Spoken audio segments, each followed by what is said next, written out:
काल आरसीबी थोडक्यात मॅच जिंकली, थोडक्यात म्हणजे अगदी थोडक्यात. तर नमस्कार IPL फॅन, काल सुंदर अशी मॅच झाली, हाय स्कोरिंग मॅच झाली. RCB versus CSK. जेव्हा जेव्हा या दोन टीमांमध्ये मॅच होणार आणि ते पण बेंगलोरच्या होम ग्राउंडवरती चिन्नस्वामी स्टेडियममध्ये, तेव्हा मॅच शेवटच्या बॉलपर्यंत जाणार म्हणजे जाणार. मागल्या वर्षीची पण तुम्ही मॅच बघितली असेल, ह्या वर्षीची पण मॅच बघितली असेल.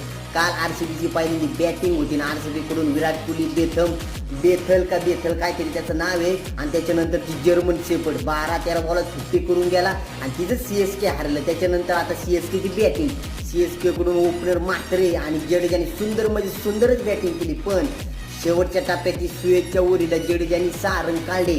तिथे 1-2 सिक्स गेले असते तर 100% CSK मॅच जिंकली असती. पण CSK जिंकून तरी काय करणार, आरसीबी इकडे ती चांगली झाली, पण मॅच कशी झाली, एक नंबर. चला लाईक, कमेंट, शेअर, सबस्क्राईब. खूप दिवसानंतर व्हिडिओ केला, सपोर्ट करा.